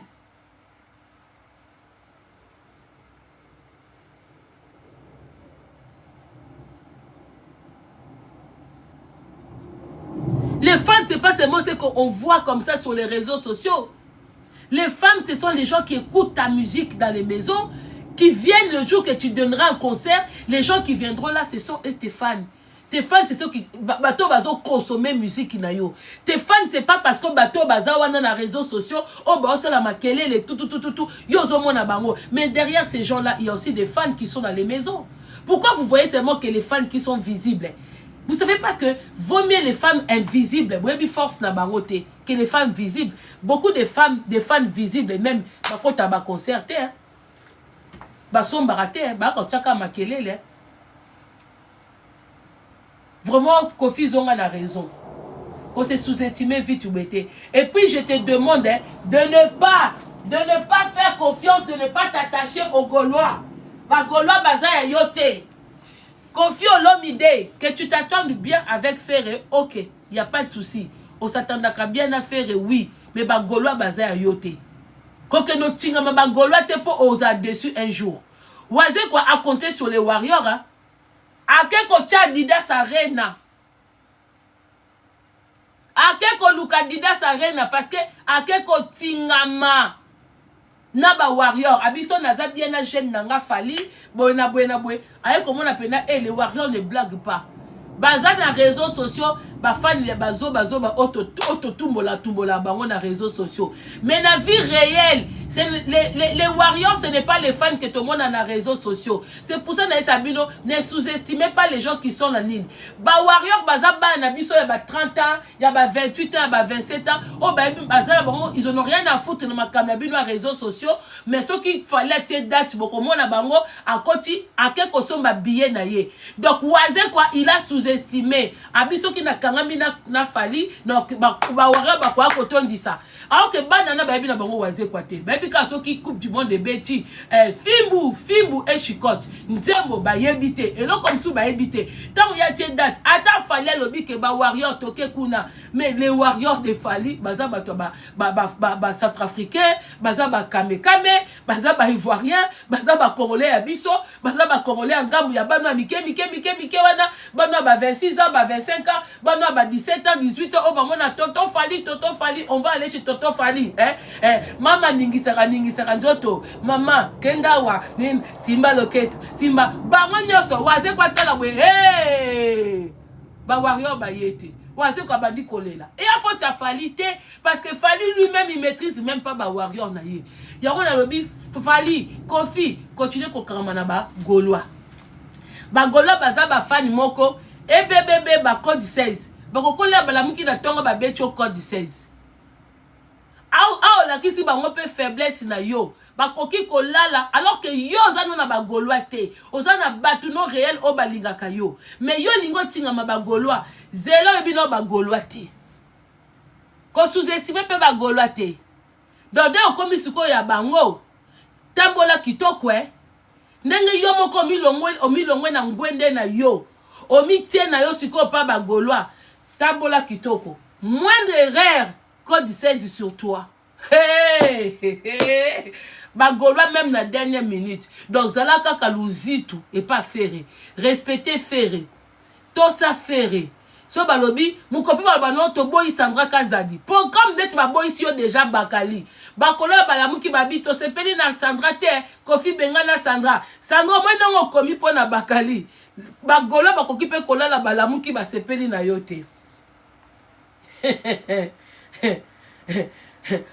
Ba sepeli noté ba koke sous pas Kofi oh Jean Roberto sepeli na Sandra te longo ila biso Sandra yo pe ba ko e comme pe boy ba Gaulois ba na code 16 bolia na bango pe na fourchette moulai baza code 16 surtout mutala bomoni na TikTok toza na tribunal aza Gaulois ya makila euti banda YouTube bomona tribunal te ke o abandi ki Gaulois ne na TikTok yekutu yama soka ka yali kama fere e ratakate donc nde baza wana Fali Kofi pardon ndengo bimisi déjà faiblesse na yo que so ba Gaulois ba lobby yo oyo kaka bonne chance bonne chance que ba mkonsolo ka ba warrior ba défendre yo pour les seules équipes o ebundaka na réseaux sociaux eza ba Gaulois na ba warrior ba yebani koto okuna ba kendaka ba concert a batute koto musu baza na code 16 makamso avant bo sala fo botuna pe biso po biso to mona bango ba mususu déjà to yebi ke ba yaka na bango te ato ke ko solo na Fali ndenge nini ato za mutu ya Fali o ba mona ke ozolia na Fali etali bango te bango baza bana ya awa wa makambo mususu bango batala ka Fali bango ta Fali asali vidéo azana 1000 personnes bango batala ka 999 personnes ba pembe na Fali te batala ka iniki mo Fali. Donc ça dit s'il n'y a pas de concert de Fali. Attends, oh, Fali sera dans les concerts de Oisé quoi. C'est qui Oisé quoi? Tata, c'est qui Oisé quoi? Il a chanté quoi? Ah, c'est lui qui a chanté Fimbu Fumbu. Ah, c'est tout. Après, il a quoi? Ben, c'est pas parce que lui, il a chanté ça. C'est pas parce que Fali va dans son concert que nous, on doit y aller. Hein. Moi, je vais pas. Hein. Ah, toi, à peine la banne, ah non, moi, je vais pas. Dis toi, na ba nièce, ba son makabillé. Bania ce mon habit que non mais pourtant fallait le que bon y a ton souffler bijou bougie et tali bangote to zapena batu misusu ba Gaulois neti ba BKS Gaulois makila yekutu ataza na yo oh po bwebwe même dans bana na otala na soki babi ipodo bon pesa annulé zozo e ba pété so ba changer date ngana otaka so BKS sans akuna so ba kepe sa coup de main na Kofi na otala be ngana luka batu belete non le kaka tribunal na BKS na Elipe faut mona pe elikuna fona mona bino tokotala bino bien bango babata code 16 Sandra Kazadi conseiller vient na yo bobeta mabe boyeba ke boza mikolo bino bozala bien avec tout le monde makam na bino na fali nous on n'est pas dedans mais restez bien avec tout le monde. Ce que le vieux a dit pour héritier eza mabe eza manque à respect, il doit réparer ça. Il doit réparer ça. C'est un conseil que je vous donne. Héritier ne lui a pas manqué de respect. Héritier n'a rien dit de mal contre Kofi Olomide. C'est Kofi Olomide aux yeux de tout le monde. Il a un peu mal parlé. En disant que non. Connaissons bien héritier. Héritier. Mais dire que si c'est pour faire plaisir et pas faire, ça ne se fait pas. Boke ba Gaulois. Bakola ba na code 16. Gola boko zane bien et comme ka mukola conseil boka c'était que ndenge Gaulois zo somba billet pour que ti Belgique. Boka c'était que Gaulois na zo somba billet pour akende ti Genève. Boka c'était que ndenge Gaulois ba yaka Adidas Arena, ils vont le faire pour vous. Leur artiste c'est faire rigola. Boy ba ngo bien. Makambo bosana ka bobosana ke. Les warriors ils sont pour Fali. To santa kango awa, tobi mabe bakimi, tobi bien basika baye, tobi koto boye, les Gaulois, les gladiateurs sont pour ferrer. S'il faut sortir de l'argent, ils sortiront pour ferrer. Et Kofi, tu as des fans. Soko bungi ngana zongi selio. Ozana ba fan. Ko kasete ke ba fan na ofo ba ko ganga kana réseaux sociaux. Soko tie libaya okomona bato ba apresiaka yo. Emtu na kati wana ba warrior ba kozala. Emtu na kati wana ba Gaulois pe ba ozala. Na kati wana ba spiritas pe ba kozala. Il y aura des fans de tout le monde parce que oza légende, oza vieux, oza grand abisso. Sois bien avec tout le monde. Zala bien. Muta kosote na minute oyo. Otikali parmi ba grand abisso ebele ba asouté. Papa mba bazate, ba kester bazate, ba dido yongo bazate, ba pe bele ba kei, ba madinou ba kenda, ba nali ba kenda. Joue ton rôle. Na famille beso kozaki 5e. Moi na liboso akufi, ya mi bala akufi. Soki moi na liboso akufi, moi na mi bala komi automatiquement, moi na liboso. Soki moi na mi bala akufi, moi na mi sato komi automatiquement, moi na liboso. Et lokola yo, ba te bele ba kufi, yo chikadi quand même. Yo mto yembaka, yo mto na nini?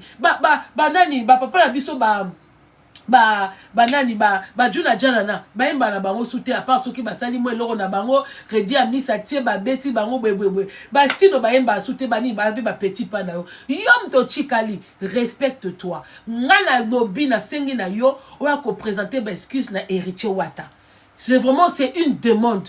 Montre que tu es grand, que là où au fossé, au coquipé qu'on réparer, il faut le faire. Et ça comme quitte sa tête parce que au tumboli héritier, au lobby ma bé héritier, ça ne se fait pas. Voilà. Moi na lobby te ko obligé te, mais ça vraiment conseil et une demande. Ça ne se fait pas. Et ce qu'on a à olinga héritier te, c'est ton problème. Ce qu'on monique était, vos adversaires héritiers. Moi je parle de la musique et puis je parle de code, hein, code civil. Code civil, et que ce qu'on a un problème dans on peut comprendre. Mais on a un problème dans à moins qu'il y ait un problème. Ce qui problème na héritier, ça, bolobi na biso, ou à te comprendre que a bengi pétua na zotomiki. Ou à te comprendre. J'ai bien précisé, s'il y a un problème, boloba na biso te comprendre. Mais s'il n'y a pas un problème, non, na âge ya Kofi, non. Non. On ne peut pas accepter ça. On ne peut pas. Bon, ce qu'on commande aux Gaulois et que attaquer héritier pour comment Gaulois, il y a puis ça ba kofifi na ba kofiette ko comment Gaulois. Pour bien bon comment rotika ba trône na bino ko ke ko ta pas batu. Pour yo za na trône.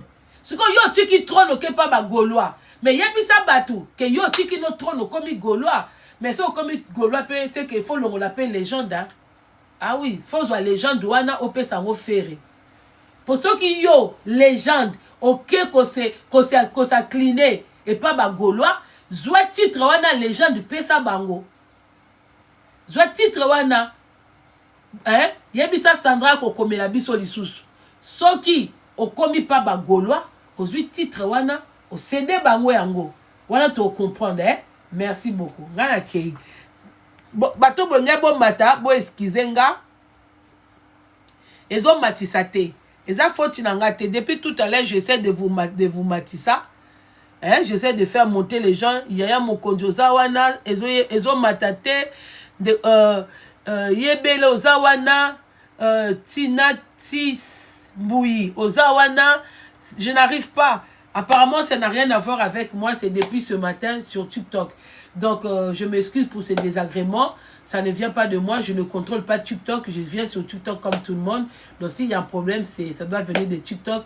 Désolé pour les personnes qui ont fait la demande, qui voulaient participer, dire quelque chose, intervenir. Malheureusement, je n'arrive pas à faire monter les gens. Donc, bon, excusez-moi. À une prochaine fois. Donc, j'espère que vous avez pu dire tout ce que vous voulez sur dans commentaire. Voilà. Donc, excuse et qui paraté. Ce qui est allé, que vous avez un problème dans moutou, au bâtiment bordure, on peut comprendre. Mais dès lors, tu es bien abisoté que héritier n'a Kofi Olomide ba un problème et puis que Kofi a bois qu'elle est héritier par rapport à Yabagolois. Être avec un petit ne veut pas dire que tu dois négliger l'autre petit. Bango tout bazaba petit nae, que ça soit Ferré, héritier, les Fali, tout ça. À part que Fali na Kofi bazaki na ba intimité na bango ba beba na ndenge ba uti esika moko. Makam na bango interne kuna to ebité o emema bango ba koma boy. Ça on sait pas. Mais tout ce qui est ba Robino, ba héritier Wata, ba Ferré, baza bango tout ba petit nae. Donc il doit les aimer et les encourager tous pareillement. C'est pas parce que je suis avec un tel pour faire plaisir, il y a na Ferré, il faut na dénigrer héritier, les habientés, la famille. Après vous pouvez penser comme ma fan. Moi je suis fan de personne. Moi à la base ma musique, musique nanga mutaba wendo, ba Nyoka Longo, ba Kofi Olomide, ba Madilu, ba Ntesa, ba Soki Vangu, Soki ba frère Soki ba Soki nani, j'écoute tout ça. Et si j'ai découvert bande konanga lelo, Soki na linga Fali, c'était parce que je l'ai découvert chez Kofi. So na linga ba Suzuki, so to linga ba Mboshi, to linga ba Sam, to linga ba Jordan Koussa, tout ça et tout, parce qu'on les a vus chez Kofi. Et c'est pareil, si on a aimé les Ferré, si on a aimé les héritiers, tout ça et tout. On a déjà Ferré, na héritier, c'était déjà Batunanga. Je vais vous dire mes musiciens que j'ai aimés, na quartier latin et puis la maison mère, avant qu'on se quitte. Bon, on va commencer. La maison mère, déjà pour commencer, c'est au numéro 1. Sans polémique, sans hypocrisie, je vais vous dire la vérité. Au numéro 1, j'ai aimé Ferré Gola. Ça, c'est clair. Il y a un bon bakout exaté. Mais quand héritier est arrivé, dans mon akigène, moko dynamique, il s'est donné. Baya ba beta concert moko, non, concert wana, wera ami héritier. Je pense qu'il y a qui peut m'baner liboso ya poto. Dans concert oyo, héritier. Concert wana zaka, que magnifique. Voilà, concert à Werana. Et héritier était mis en avant. Azaïna moi Soukamiko, c'est teinture, hein, tout ça. Donc, on sentit maintenant que le jeune, il s'est donné. Il avait bien chanté, bien dansé. Un moment où tu fais Rayaka, Nata fait Rayaka porté, il dansait bien. Et au découvrir, on a vu qu'il avait, il promettait au fait, il promettait. Et je l'ai aimé musicalement tout de suite. Voilà. Donc ça faisait partie. Et le troisième, Babindombe. Ce mec, il était fort de corps, mais il dansait magnifiquement bien. Babindombe, j'ai même pas aimé. Au fait, il avait une voix. Lelo pesoka kenda wapi, so pa bunga djela, toyebite. Troisième musicien nanga, c'était Babindombe. Babindombe, il avait une voix un peu rock, un peu soki denini. Il s'est donné quand même la katia. Tant ba otsa ba cœur na bango, on sentait quand même la voix de Babindombe. Et quand il dansait, mais on pouvait pas imaginer que na taille na enda zaki na moi mzoto misuni. Il dansait bien. Donc, Kitoko, Babindombe. Après Babindombe, j'ai aimé Papa Nabiso Akoma. J'ai aimé comment il s'appelle. N'habite baton so ba kenda wapi. Après bango esili. Wera ko ya susuna génération moko. Na génération na wera eli biso déplique Biso, comment il s'appelle, Yamado. Biso Yamado. Et à partir de Kin déjà, ensemble, on voyait déjà que voilà, Tolongwe wana. Tolongwe maison mère. Tu es au quartier latin. Quartier latin na bandeli tout quand ils ont tous commencé bango nyonso koyemba mon préféré na mekano tout na bio mon préféré na quartier latin na mekano tala ba kombo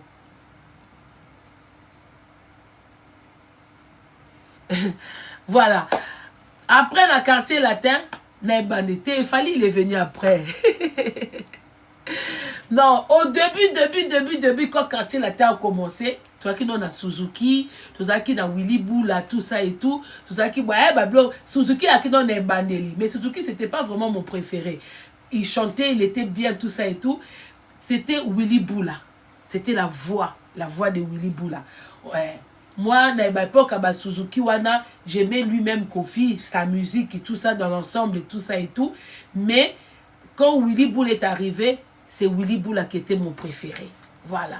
J'ai kiffé la voix. Et puis, Azaï n'a pas système, quand il chantait, il était... J'aimais trop. Bon, c'était Willy Boula au début. Après Babia. Après, j'ai aimé Babia. Babia, je l'ai aimé parce qu'il était cool. Il s'adaptait. Il y a poto.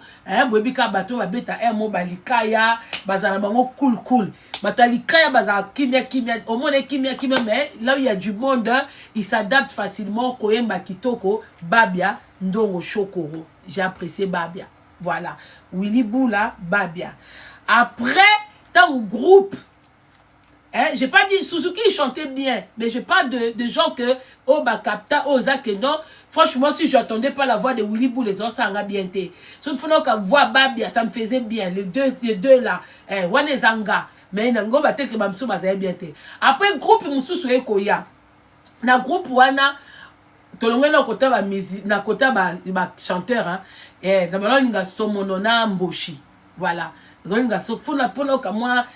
Moi, cri kitoko, il fallait Somonona Mboshi. Les deux animateurs que j'ai beaucoup aimé dans le quartier latin. Bah, si CNN coûte après, c'était Somonon et Mboshi. Donc, surtout Somonon, voilà, j'appréciais beaucoup Somonon et Mboshi. Après, tant que le groupe Moussou et Koya, j'ai aimé Fali et Bourreau. Voilà, j'ai aimé Fali et Bourreau. Danger. C'était vraiment le deux. Bourreau na ba équipe ya bato mususu na équipe ba Fali, c'était vraiment Fali. Après il y a des musiciens aussi on peut aimer hein. Voilà, il y a des musiciens na groupe il y a ba Bourreau, j'ai aimé Bourreau et puis na groupe ba Fali, j'ai aimé Fali. Après garçon moko j'ai aimé mais akufa nae. Après ba musicien mususu tolinga ba umelate. J'ai aimé garçon moko auto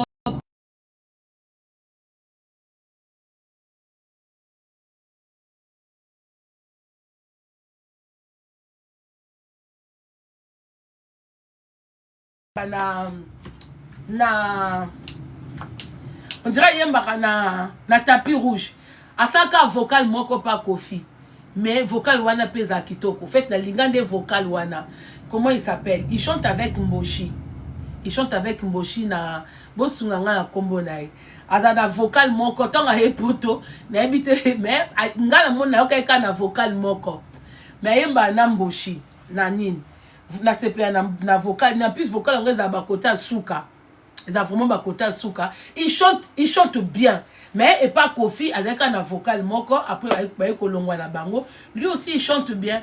Je l'ai aimé, enfin j'ai aimé vocal na voix tout ça et tout bah où m'était mais bah musicien vraiment oh bah au fait quartier latin c'est pratiquement tout le monde qui nous ont marqué hein. Voilà bah tu vas marquer biso va zébélé après mon temps là bah préférence na ma préférence na Willy Boula. Bourron Pela, Fali Poupa, naba musicien, hein, Fali Poupa et le gars là, oh ayemba vocal moko, ayemba pas ya nan. Voilà, na Akufa aussi, je l'aimais beaucoup. C'est tout. Après, tout à cause d'année, la voix qui tourne, Thierry, tout ça, bien, mais ça fait pas partie de mes préférences. Après, naba animateur, j'ai aimé Mboshi, Somono, na CNN. CNN aussi, je l'ai beaucoup apprécié. Voilà, c'est comme ça. Voilà. C'est tout. Merci beaucoup na bandeko bolandi analyse nanga. Et puis et là on a ni bon retenir na bandeko boza bomi mona bana mike. Sachez que la musique c'est un art pour la paix. En général, la musique est pour la paix, pour faire passer un message, c'est pour communiquer, c'est pour faire rêver, c'est pour faire voyager dans les temps. Donc, ne sous-estimez pas la musique. Ne pensez pas que si vous appréciez la musique à l'élo, il y a pas que la musique à l'élo, il y a toujours quelque chose du passé de la musique. La musique est si la raté, Moutassi la raté. Bison neto yebi ko maîtriser musique qui tout le monde a assis là té. La musique est si la té. Et on a côté to chika la baléchek.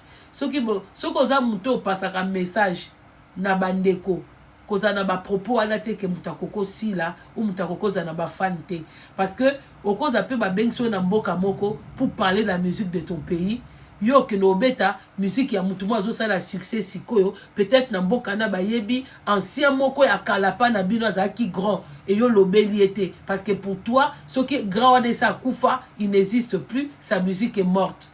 Non, la musique ne meurt jamais. La musique ne meurt jamais. Donc ça prend. Les comme ça qu'on y bangote aux maîtriser mais aux autres la peine à bamboka batou comment ça se passe. Donc pour dire que Kofi a des fans. Mais bah fans il y a Kofi, on les verra jamais sur les réseaux sociaux. Il y a le quoi bah fan il y a Gainsbourg. Au moins on a réseaux sociaux bah fan il y a Rock Voisine. Hein? Rock Voisine. C'était un chanteur canadien qui a fait du succès ici en France. Au moins on a réseaux sociaux. À l'ère actuelle même Céline Dion. Au moins on a fan na réseaux sociaux mais à côté libaya peut-être au moins on a fan naï. Donc chaque élo que zaranatan nango. Aujourd'hui oui, il y a des warriors, il y a des Gaulois. Il y a aussi des spiritas, il y a aussi des villageois, tout ça. Parce que la génération na bango. Comme la génération à Kofi, na papa Wemba, beaucoup de gens ils étaient aussi dehors. Même tout le temps, bon, banda, bana lelo, bota makina nouté. Mais nous batte que musique là n'est Kofi. On doit apprendre à faire revivre la musique. C'est pas parce qu'un artiste meurt que sa musique meurt aussi. Non. Les gens qui sont vivants doivent apprendre à faire revivre. C'est pour ça qu'on dit que l'artiste ne meurt pas. Docteur Sengana Kofi, Papa Kofi, artiste Kofi Olomide, revient à la raison. Délire au bandon Salana, c'est quand il y avait Papa Wemba, ça marchait. Quand il y avait Kester, quand il y avait les gens de ta génération, ça marchait. Mais Nabano Amike et Simba Souté revient à la place dans la légende. Zonga penza, luka même vers la fin boye, dengo komino kolemba, batubaz wa respect nao et fongo la pe Cindy. Je pense pas que soyo chiki koyemba ou chiki s'appelle Cindy koyemba. Donc ça dit que métier à Cindy koyemba Cindy ils ont dépendre na yo. Donc so ponanga bongi sans espace pour aussi pour que les gens apprécient aussi Cindy. Il faut qu'on s'en a bien. Cindy a parmi ba chanteuse yo pour l'instant otoza na bango na mboka. Non ba chanteuse musu ba bimité. Cindy. Et na bandeko ebele otozo critiquer Cindy. Moi je vous demande pas de l'apprécier. Pour Cindy motema nga moso ki na line na lamuki ale kamubeta Cindy motema. Mais sachez que na minute oh soto bito ta na ba pays musu d'Afrique. Ha, soto komi pa na biso, toza na Cindy motema, toza na Rebu. Minimum de respect quand vous parlez d'elle. Maman abiso mbili ya ben. Azalaki wana, azalaki moi sa taboulay, on l'a respecté. Parce qu'on l'a respecté par rapport à Moussala Naï. Ma kamnaï, il y a taboulay, il y a rochero, il y a kobotana taboulay. Pendant que Bassim Soubazaki wana, ça ne nous regarde pas. Pour les lots, oh, ceux qui babiba ben sa chanteuse, moko ya Congo, totia Cindy. Pour Benja Yembara, neta commandé sœur en Christ, tozana Rebu. Rebu Yembara, ta c'est la rabiso bakiji, bablo comme kaka. Pensa Rebu, mbote, mais ils ont qu'un quand même. Mais na ko Yemba comme tel, bako ben la biso pe Cindy, ake ko interpréter les biso Biliabel, ake ko interpréter les biso Chalamwana, ake ko interpréter les biso ba chanteuse ebele, ba pongo love banini. Donc tozana yé. Donc on les critique à un moment, oui, mais à un moment, ça en est de trop. Ça n'est de trop. Parce que bah, quand tu as mon minute, tu as dit sur les 10 ponts, na Cindy, si Dieu lia musika. Donc, à qu'on lia na voix, peut-être les 10 ponts, ça qu'on lia na qu'on lingsa loquette, ouais, pour y bon, mon bateau, bah, bah, bah, bien, bah, ça peut ma casse na kobina. Voilà. Mais si on va musicalement, bah, tu la biso des chanteuses, wana, y a biso à qu'on lia ma casse. Même kaka oyo so dipanda, hein, dipanda peut na côté voix. so batie la biso dipanda biso kana RDC po ero bazo tumbola biso bo mona ngote so batie la biso pe dipanda to bimisa motema na biso to bimisa sindi motema po mama bilabele sa koli to bimisa sindi motema alors moko tanto critique ka faut to ebake baza pe ba réserve na biso open na kape ya ba o concurrence po to moni dia ba côté msu ba tumbola biso donc to za pe na ba o ya biso faut to sepela. Donc, un moment, boti la kena c'est bon traumatisé kaye trop té. Boti ka pesa non le meilleur na ye. Pour ça bozo lapider ye. Maman, net na minute so ba bi ke tozo luka chanteuse moko na Congo. Bo ke no ko luka bo na ko ye kolisa ye. Toza na non sur place. Toza na non pour le moment. Ye wana sidi motema te. Ah, voilà. C'est comme mot de la fin, Bandeko, ne me tenez pas rigueur pour ce que je vais dire. S'il vous plaît, la famille. Namoni awa na TikTok. Toza na ma problème moso na ba caméra. Ma finga soki biso basi ya ba Congo, toza soki to côté soki ni te namoni. Mais na ba momo ya boye, Bandeko, bomoni tombo tchaka ba drapeau, bosa la confusion. Omo na likambusika ba olobela M6 Congo Kinshasa, bosi drapeau ya batu ya Braza, ya Congo Braza boye botie. Et sika ba olobela ngambu ya Braza, bosi ba yango bandana ngo bokendo kangisa ba deux drapeaux wana. À un moment, il faut arrêter ça. Arrêter les histoires d'aller mélanger les deux drapeaux, ça fait pas bien.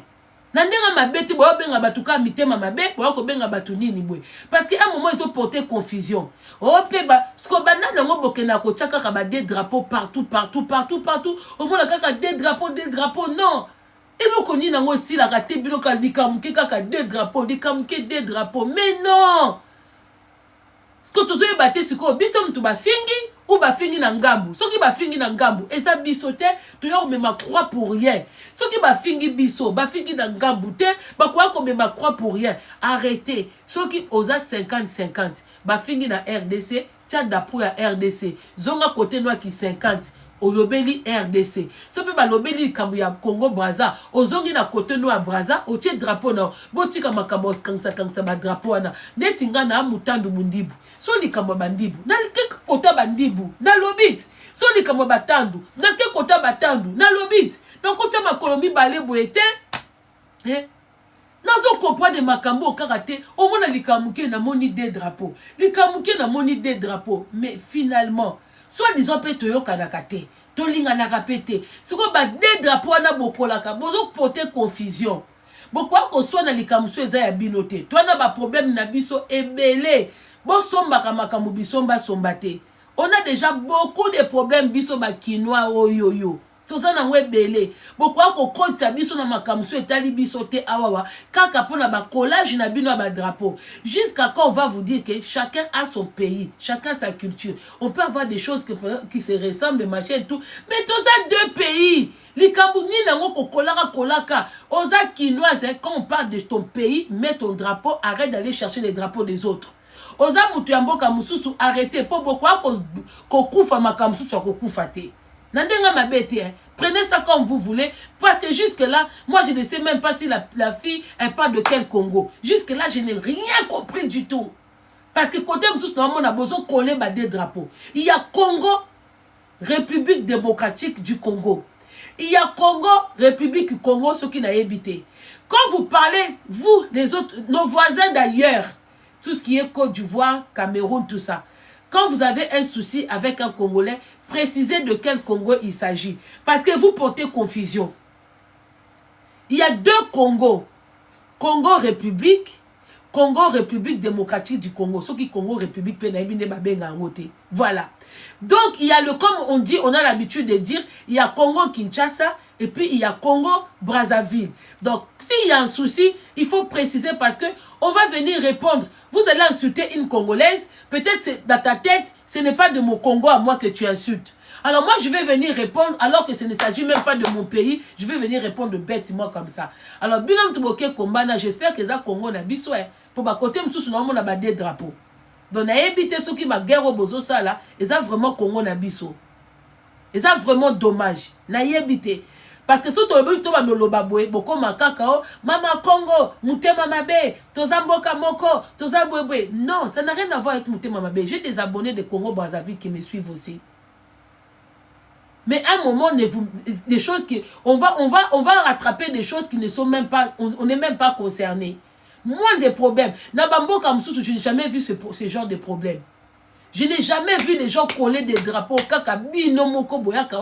Mais la personne qui fait ça, à un moment, il faut arrêter. À un moment, il faut arrêter les histoires de coller des drapeaux. Ça trouble les gens. Bozo troubler Batou. Olingo lobela Congo Kinshasa, otie drapeau à Kinshasa. Olingo lobela Congo Brazza, otie drapeau. Tout ça couleur moko pe ba drapeau te.